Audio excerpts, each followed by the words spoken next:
The sprinklers came on at 6 in the morning the way they always did, ticking in slow circles across the grass, and Desmond Kincaid was kneeling at the edge of his own flower bed with his hands in the dirt when the first cruiser rolled to a stop at the foot of his driveway. He did not look up right away. He had a trowel in one hand and a flat of marigolds beside his knee, and the morning was the kind of soft grey that comes before the heat, and he was 51 years old and tired in the way a man is tired when he has built the thing he wanted and lived to stand inside it. Then a second cruiser came, and a door opened, and a voice told him to stand up slowly and keep his hands where they could be seen.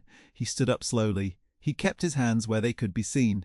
There was wet earth on his fingers and on the knees of his pants, and a few feet behind him the house rose 3 stories into the grey light, pale stone and tall windows, and a copper gutter going green at the seams, a house he had drawn on a napkin 20 years before he ever owned the land it stood on. The officer who spoke first was broad through the shoulders, maybe 40, with a flat, careful voice and a hand resting on his belt. He asked Desmond what he was doing there. Not good morning. Not, is everything all right? Wait, what are you doing here? Desmond said. He lived there. He said it plainly, the way you state a fact you have never once had to defend. The second officer, younger, thinner, was already moving around to the side, his eyes going from Desmond to the house and back, and something in his face decided that the two things did not belong together. A man with dirt on his hands. A house like that, the arithmetic did not close for him, and, instead of doubting the arithmetic, he doubted the man. Here is what you need to understand before this morning goes any further. The deed to that house was in a fireproof box in the study 40 feet away. Desmond's name was on it, and his wife's name, and there was no lien, no question, no asterisk.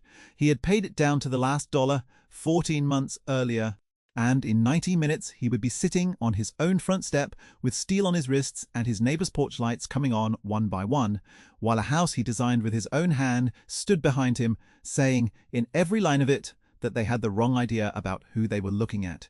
Let me take you back, because a morning like this one does not start at 6 o'clock. It starts decades earlier in a place far smaller than that lawn. Desmond grew up in a rented half of a double house on the east side of a steel town, where the rooms were narrow and the ceilings were low, and the radiators knocked all winter, like something trapped inside the walls wanted out. His mother cleaned offices downtown after dark. His grandfather, a carpenter named LJ, had the front room and a wooden tool chest he had built himself, dovetailed at every corner, the joints so tight you could not have slid a sheet of paper into them. LJ Kincaid was a big, quiet man with hands like cut lumber and a way of looking at a thing before he touched it. He had built churches and porches and staircases all over that county, and not one of those buildings carried his name. Other men signed the contracts. LJ built what the contracts promised. He came home with sawdust in the creases of his neck and pencil stubs behind both ears, and on Sunday afternoons he sat the boy down at the kitchen table and taught him to draw, not pictures. Plans. LJ taught him to draw a house the way a builder reads one, in plan and section and elevation, the floor seen from above, the walls sliced open, the face of the thing standing square to the street. He gave the boy a flat carpenter's pencil and a steel square and a sheet of brown paper, and he said the same thing every Sunday until it lived in Desmond's bones. A house is an argument, he said. Every line in it is you saying, I thought about the people who will live here. Make the argument good, and the house will defend itself long after you are gone. Desmond was 9 the first time. His grandfather let him draw a real stair, riser over tread, the whole flight climbing the page. He got the rise wrong, and the old man did not erase it for him. He made the boy see why a stair built to that drawing would throw a person forward at the top, and then he made him draw it again, correct, and a third time after that, 3 sheets of brown paper. Desmond kept the third one folded in a book for 30 years. So you understand the shape of the man kneeling in the marigolds. He did not come up easy, and he did not come up loud. He came up the way his grandfather built a staircase, one true line at a time. He drew through high school on the backs of worksheets. He drew in the break room of the warehouse, where he loaded trucks at 18 on his lunch, half hour, a soda can, holding down the corner of the page. He went to the community college at night for 2 years and then to the state school on a transfer scholarship, and he failed the licensing exam the first time and passed it the second, and at 28 he became an architect in a city that had not been waiting for him. The firm he joined was old and respected and had a marble lobby with the founders' names cut into the wall. Desmond's name was not going on that wall, and everyone there knew it, including Desmond. He did the work other men signed. He sat in the back of the room. While a partner presented drawings, Desmond had stayed up 3 nights to finish, and the client shook the partner's hand and the partner let it happen. He learned the language of that world without ever being handed the keys to it. There was a senior partner named Halloway in those years, a different Halloway than the one who would later stand on his lawn. No relation, just one of those names that comes around twice in a life to mean 2 different things. That partner once looked at a presentation board Desmond had drawn, a civic library, every shadow rendered by hand, and said in front of the room that it was clean work, competent, the kind of thing you give the junior people so they feel useful. Then he turned the board around and put his own name card under it. Desmond did not argue. He went back to his desk and he drew. His grandfather's voice was in his ear. Make the argument good, and the house will defend itself. He drew for that firm for 8 years. He learned things in those 8 years that no school had taught him: the weight of a stone lintel, how a hospital corridor wants to be wider than a client thinks. He also learned the small arithmetic of that marble lobby, who got walked to the elevator and who got left to find it, whose first name the partners knew and whose they never bothered to learn. He kept a list of his own buildings in a black notebook, the real authorship of them, the ones the public attributed to other men. A branch library on the north side. 2 schools. A train platform with a roof he had fought 3 weeks to keep. None of them carried his name. All of them carried his lines. He told himself that the lines were the thing that mattered, and most days he even believed it. The day he decided to leave, a young draftsman fresh out of school stopped at Desmond's desk to ask who had drawn the civic library because it was the cleanest set he had ever seen and he wanted to learn from whoever it was. Desmond looked at the boy for a moment and then he told him the truth, quietly, that he had drawn it. The boy's face changed, and Desmond watched it change, and he understood that the only place his authorship lived was in that one moment of one young man's surprise. That was not enough. A man should not have to be a roomer in his own profession. He cleaned out his desk the next month. He met Imani at a hardware store on a Saturday, both of them reaching for the same box of brass hinges, and she beat him to it and would not give it up. She had been buying hinges to rehang a closet door in her classroom that the district had refused to fix for 2 years, and she told him so in the aisle with the box in her hand, and she did not let go of it. He helped her hang the door that Monday on his lunch break. He married her 2 years later in a courthouse with 11 people watching, and his mother in the front row in a borrowed hat, and LJ's old steel square wrapped in cloth on the table at the small dinner after, because the carpenter himself had been gone 4 years by then and they wanted some part of him present. She taught 3rd grade. She had a laugh that filled the room and a way of reading a person across a table in under a minute, and she believed in the house on the napkin before there was any reason on earth to believe in it, because there was a napkin. Early in their marriage, in a diner with cracked vinyl booths, Desmond had drawn it for her on a paper napkin, a house with a deep front porch and tall windows, and a stair that climbed up through the center of it into light. He told her he was going to build that. Not buy a house. Build that one. She folded the napkin into her wallet and carried it for 19 years, the ink going soft at the creases, and on the day they moved into the real thing, she set the napkin on the kitchen island, and the 2 of them stood over it and did not say anything for a long time. That was later, though. First, there were the lean years, the years when the dream was a folder. Desmond left the old firm at 36. He had saved, and he had a handful of clients who knew his name, even if the marble wall never would. Small commissions a bigger firm would not bother with, a clinic in a part of town the developers had skipped, a fire station, a church annex for a congregation that paid him in installments and prayers. He worked out of a spare bedroom with a drafting table he built himself, dovetailed at the corners, because his grandfather had shown him how. He was building a reputation the slow way. Buy the buildings one true line at a time. And the whole time, in a drawer under the drafting table, the house grew. He drew it and redrew it for years. He moved the stair twice. He widened the porch. He sized every window to a specific morning so that the light would come into the kitchen at breakfast and across the study in the late afternoon. The way light had never once come into the narrow rented rooms of his childhood. He was not designing a house, he was answering a question that had followed him since he was a boy in a place with low ceilings. The question was simple: do I get to take up this much room in the world?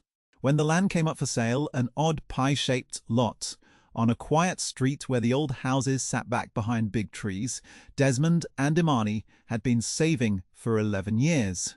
They walked the lot at dusk. He stood at the spot where the front step would be, and he turned and faced the street, and he knew, the way LJ knew a board before he cut it, that this was where the house went.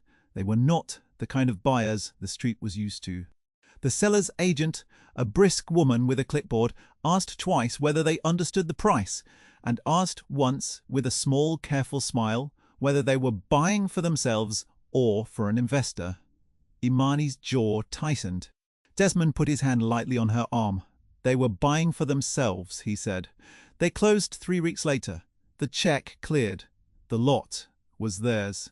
He drew the final set of plans himself, every sheet, and he sealed them with his own license stamp, the embossed seal pressed into the corner of each page, his name and his number in a ring around the state's mark. He had drawn other men's buildings into being for 20 years. This one would carry his name from the first line. He did more than draw it. He worked on it. He was on that site at dawn before the crews came in, a flannel and steel-toed boots with the same flat carpenter's pencil behind his ear that his grandfather used to wear. He set the cornerstone himself, a block of grey granite at the base of the front wall, and on the underside, where no one would ever see it, he carved 4 letters with a cold chisel. E-J-A-Y-L-J. The grandfather who taught a 9-year-old to draw a stair and never put his own name on anything. The masons watched him do it and said nothing. One of them, an older man, nodded once. A builder knows what it means to put a name in the stone. The house took 2 years. It rose the way his grandfather built, square and patient and true. The deep porch, the tall windows sized to the morning. The stair climbing up through the centre into light. The day they got the certificate of occupancy, Desmond stood on the new front step in the dust of the finished drive and faced the street, and he was 50 years old, and he wept quietly the way his grandfather would have, with his back straight and his hat in his hand. That was the house behind him on the morning the cruisers came. That was the lawn. Now you know what the officers did not. A call had come in. We learned that later, the way you always learn the small machinery of these mornings later, after the fact, when it is too late to unwind. A neighbour 3 doors down, new to the street, had looked out her window at first light and seen a man she did not recognize kneeling at the front of the big stone house, hands in the dirt. She had decided in the space of 1 cup of coffee that a man with dirt on his hands did not match a house like that. Wah! She called it in as a suspicious person, possible burglary, male 50s. She did not call the house to ask. The house was right there. She could have walked across 2 lawns and said good morning. She called strangers with badges instead, because it was easier to be afraid of a man than to be wrong about him. The 2 officers who answered were named Holloway and Pruitt. Wade Holloway was the older one, the broad one, with the flat voice. 14 years on the job and a way of arriving at a scene already certain of its shape.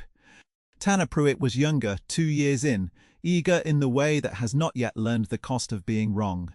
They rolled up on a quiet street to a call about a burglary, and they saw a black man on his knees at the front of an expensive house, and the call and the picture confirmed each other in their heads before either one of them said a word. This is the moment the whole morning turns on, and it is worth slowing down, because it is the same moment, told 1,000 ways in 1,000 of these stories. The officers did not see a homeowner gardening. They saw what they had been told to see. The dispatcher's words had built a frame and they hung the man inside it. Desmond stood when they told him to. He kept his hands visible. He answered every question in the same even voice his grandfather used on a job site, the voice that does not rise because rising has never once helped. He said he lived there. He said his name. He said his wife was inside and the deed was in the study, and he would be glad to show them anything they wanted to see. Holloway asked him for identification. Desmond's wallet was inside, on the dresser, because it was 6 in the morning and he had come out to plant marigolds, not to prove himself to anyone. He said so. He said it without heat. He offered to walk inside with them and get it. He offered to wake his wife. He offered in a dozen small reasonable ways to make this easy.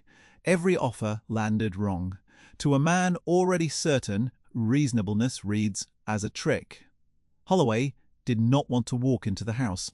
Walking into the house on the homeowner's invitation would have meant treating him as the homeowner, and the story he had already settled on did not allow it.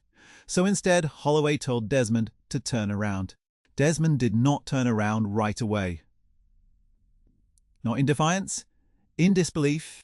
He looked at Holloway and then at the younger man Pruitt, and then, briefly, up at his own tall windows where the morning light was just beginning to warm the glass, and he said one sentence, quietly. "This is my house." Pruitt laughed. It was not a cruel laugh. Exactly, it was worse than cruel. It was easy. It was the laugh of a man so sure of the frame that the truth sounded like a joke. "Sure it is," he said. And then the words that would carry through the rest of that long day, the words a phone 3 doors down was already recording. "People like you don't end up in houses like this. Now turn around." Those 4 words. He did not say them as a slur, he said them as a fact of weather, and that in the end is the whole story, not the cuffs, the sentence underneath the cuffs. Desmond turned around. He put his hands behind his back the way he was told, and he felt the cold steel close over the wrists his grandfather had taught to draw a true line. And he did not pull, did not shout, did not give them the second story they were waiting to write. He stood on his own grass, on the lawn he had graded by hand, with marigolds wilting in the flat beside his footprints, and he looked at his house, and here is the thing I need you to sit with. He was not afraid of the cuffs. He had been ready for a version of this morning, his whole life. He was grieving, because a few strides behind him stood the answer to the only question that ever mattered, the question from the low-ceilinged rooms. Do I get to take up this much room in the world? And 2 men had just looked straight at the answer and could not read it. Holloway sat him down on his own front step to wait for a supervisor and a records check. The step Desmond had poured, the step he had wept on, the day the house was finished. He sat on it now in handcuffs, while the sprinklers ticked their slow circles and soaked through one knee of his pants. The street was waking up. A porch light came on next door, and then another across the way, and a curtain moved, and an old man in a bathrobe stood on his lawn with a newspaper forgotten under his arm. The neighbours were watching. Some of them knew him. None of them, in that first frozen minute, said anything, because there is a kind of authority that makes ordinary people forget they have eyes of their own. Then a screen door slapped open down the block, and Nadine Okafor came across 2 lawns in her slippers. Nadine was 73, narrow as a reed, with silver twists pinned close to her head, and a voice that had run a school cafeteria for 30 years and never once needed to be raised twice. She lived in the brick house on the corner. She had brought Imani a sweet potato pie the week they moved in, and she had sat on Desmond's front porch a dozen evenings since, and she had heard the whole story of the napkin and the cornerstone and the grandfather whose name was carved in the stone. She walked straight up to Officer Holloway, a small old woman in slippers and a housecoat, and she did not raise her voice, and she said, "You take those off him. That is Desmond Kincaid. He built this house." Holloway told her to step back. "Ma'am, this was a police matter." She did not step back. She told him she had a phone in her hand and it was recording, and it had been recording since she heard the young one laugh, and she told him the name of the street and the date and the time out loud for the record in the voice of a woman who had spent 30 years getting children to do the right thing whether they wanted to or not. She did not free him. She could not. The cuffs stayed on. What she did instead was change the temperature of that lawn. She made the watching neighbors remember they had eyes, and one by one they came down off their porches, and the old man in the bathrobe said loudly that he had known Desmond 5 years, and the man mowed his own grass and shoveled the old folks' walks in winter. And a woman across the street said she had photographs of the house being built, and that man was on the scaffolding in every one of them. Holloway felt the lawn turn under him. You can see it on the video. The moment a man certain of his version of things begins to feel that certainty crack, he did not let go of it. He doubled down. He told the gathering neighbors that until the homeowner could be confirmed through records, the detention stood, and that interfering was its own crime. And his voice got harder because hard was the only tool he had left. This is the part of the morning that matters most, and it is the part these stories usually skip. The officer did not simply make a mistake and discover it. He defended the mistake. He had a way out the whole time: the open front door, the wife inside, the deed in the study, the old woman swearing to it. The neighbors lined up. At every fork he chose the version of events that kept him right. That is not a man tripped up by bad luck. That is a man working to stay wrong. And a man working that hard to stay wrong has to be answered with something he cannot wave away. The something was already on its way down the stairs inside the house. Imani had woken to the strange light of police flashes crawling across the bedroom ceiling. She came to the front window in her robe, and she saw her husband in handcuffs on the step he had poured, and for 1 second the whole world went white and silent around her. Then it came back, and it came back as fury.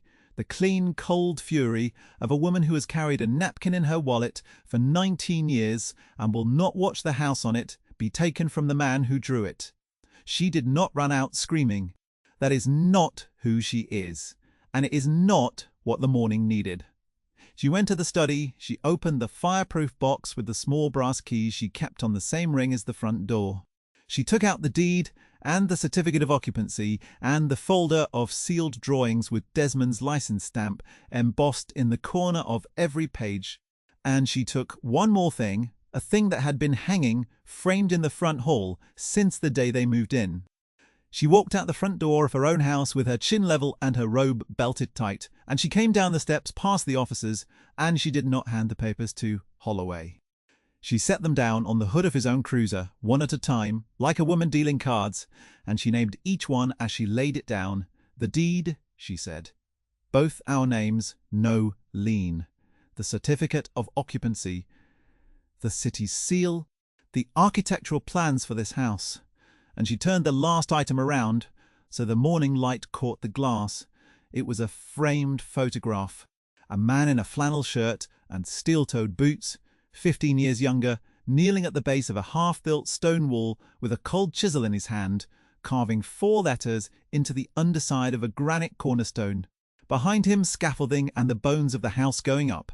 The same man now sitting in cuffs 10 feet away on the finished step. That is the architect of this house, Imani said, in a voice that did not shake. That is the man who designed it and drew it and carved his grandfather's name into the foundation with his own hands. You are sitting him on his own front step in handcuffs, because a stranger could not believe a black man could own what he built. She did not raise her voice. She did not have to. Nadine's phone caught every word, and the neighbors caught it, and the morning caught it, and Wade Holloway looked down at the deed on the hood of his car and the sealed plans and the photograph of the man with the chisel, and for the first time the frame in his head did not hold. He still did not move fast. Pride is slow to turn. He picked up the deed and read it. He read the name. He looked at the certificate, the city seal, the address that matched the curb. He looked at the architectural plans, sheet after sheet of a house he was sitting in front of, every line drawn by the man in the cuffs. The embossed license seal in the corner of each page, like a fingerprint, pressed into the paper. And he looked at the photograph last and longest, the man and the chisel and the 4 letters in the stone. A records check came back over the radio in the middle of it. Confirmed. Property owner. Desmond Kincaid. No warrants, no flags, no history of anything but paying his taxes on time. Holloway took the cuffs off without a word at first. Desmond stood and rubbed his wrists once, slowly, and did not say anything either. The two of them stood there on the step in a silence that the whole street was watching. And it was Holloway who finally spoke. And what he said was small and stiff and not nearly enough. Some version of a procedure, a call we had to answer, an apology shaped like a defense. Desmond let it land and did not pick it up. He had spent 51 years learning that you do not have to catch what is thrown badly. He turned to the younger officer instead, to Pruitt, who had laughed, who had said, "People like you," and who now could not look at him. Desmond did not lecture him. The voice on him was still the voice his grandfather used on a job site, even and low. He said one thing. He pointed back at the house, at the wide porch and the tall windows and the stair climbing up through the center into the morning light, and he said, "I drew every line of that. I drew it because nobody could tell me I was not allowed to want it. You looked right at it, and you could not see me in it. That is not my failing. Learn it before you put your hands on someone else." Then he picked up his flat of marigolds, what was left of them, and he carried them to the bed he had been planting, and he knelt back down in the dirt with the whole street watching. And he kept working, because the morning's work was not finished, and the man was not the kind to leave a bed half-planted. Let me tell you what came after, because the cuffs coming off is not where this ends. The ripple is the story. Nadine's video went where those videos go. By that night it had been watched more times than the street had residents, and by the end of the week it had a number under it that did not look real. People watched a small old woman in slippers tell a 14-year veteran to take the cuffs off a man who built his own house. People watched a wife deal a deed and a license stamp and a photograph across the hood of a cruiser like cards. People watched a man in handcuffs go back, the moment he was freed, to planting flowers in his own yard, and something about that last part undid them more than the cuffs had. The department could not let it sit. There was a review, the formal kind, in a room with a long table and a recording light, and people whose job it was to watch the morning again, slowly, frame by frame. Bodycam footage, all of it, played against Nadine's phone and the woman across the street's photographs of the house being built. They watched it more than once. They watched it the way you watch a thing you are hoping will turn out differently the second time and does not. And the footage was worse for the officers than the phone had been, because the bodycam caught every offer Desmond had made and every offer they had refused. It caught him saying, "This is my house." Caught Pruitt's laugh and the 3 words after it. It caught Holloway turning down the open door and the wife inside and the deed 40 feet away. Again and again, because each time he chose the door he chose to stay right. Here is the part the early neighbors who called it in did not expect. The consequence was not a story about 2 bad men. It was a story about an assumption the whole department had been handing out for years. The review found that the officers had violated the most basic standard of the work, which is to keep an open mind long enough to be corrected by the truth in front of you. Holloway was suspended without pay and pulled off patrol for retraining he could not test his way out of. Pruitt, the younger one, was the surprise. He did not fight it. Somewhere between the lawn and the review. Something in him had cracked the right way. He asked to meet Desmond. Desmond said yes. That meeting did not happen on a lawn or in a station. It happened on the deep front porch of the house, in 2 chairs, with 2 glasses of iced tea that Amani set down and then left them to it. Nobody recorded it. I only know it happened because Desmond told Nadine, and Nadine, who keeps the street's history the way LJ kept a job site, told it carefully. It was an awkward thing at first. The young man sat on the edge of the chair like a person who is not sure he has the right to the whole seat. He turned the cold glass in his hands and watched the sweat run down it. For a while, neither of them said much. Cardinal landed on the porch rail and flew off again. Desmond let the silence sit, because his grandfather had taught him that silence on a porch is not empty. It is a room you give a man to find his words in.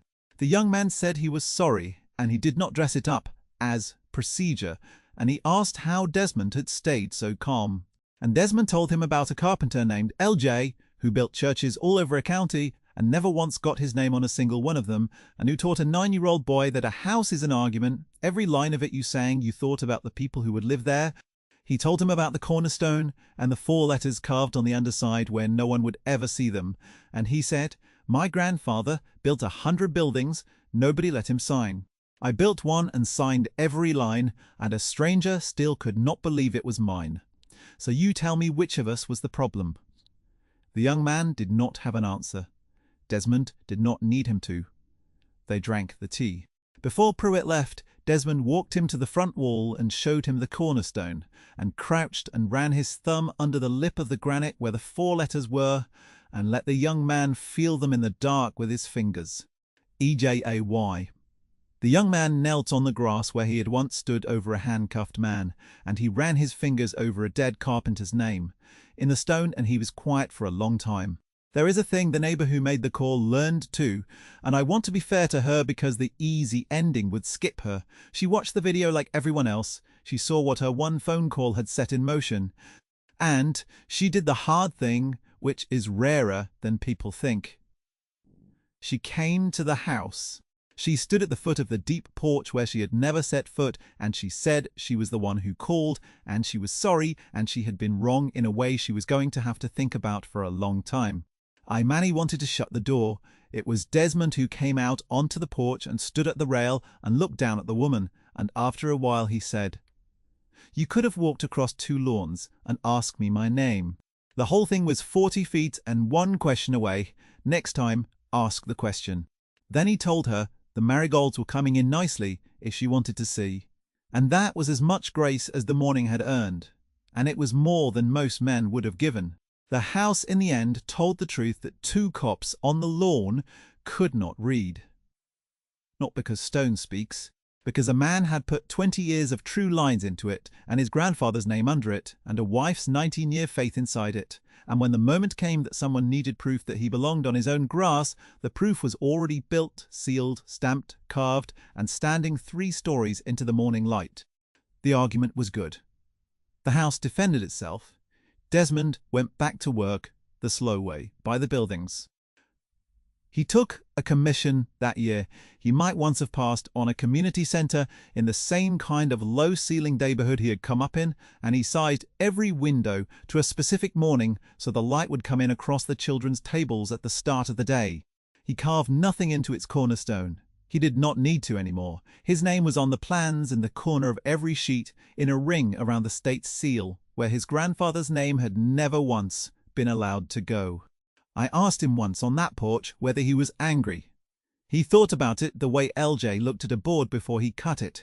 He said anger was a tool, and like any tool, you had to know what it was for, and his was for drawing a straighter line, not for breaking the other man's. He said the morning on the lawn did not teach him anything about himself. He had known who he was since he was 9 years old at a kitchen table with a flat pencil and a sheet of brown paper. The morning taught the other men something, and that was their lesson to carry, not his to give. Then he said, the thing I have not been able to put down since. He said, the saddest part was never the handcuffs. The handcuffs come off. The saddest part was the laugh and the 3 words under it, people like you, because somewhere there was a young man who had been handed a way of seeing and taught to trust it over his own eyes, and the only way that ever changes is 1 cracked certainty at a time, on 1 lawn at a time, with 1 old woman in slippers brave enough to hit record. If you have ever stood somewhere you built with your own hands and watched a stranger decide you did not belong in it, you already know this story. And you know it does not end when the cuffs come off. It ends when you kneel back down in your own dirt and finish planting in front of everyone, because the work was yours before they came, and it is yours after they leave, and no badge and no easy laugh on a grey morning can repossess a single true line of it. The marigolds came in by July. Desmond and Imani sat on the deep porch in the long warm light that the windows had been sized to catch, and Nadine came across the 2 lawns with a sweet potato pie, and the 3 of them watched the evening settle over a house that a man had drawn on a napkin before he owned the ground it stood on. Down at the base of the front wall, where no one passing would ever see it, 4 letters waited in the stone for the next person who knew to look. And the house, pale and square and true, kept its quiet argument going into the dusk, the way the man who built it had taught it to, 1 line at a time.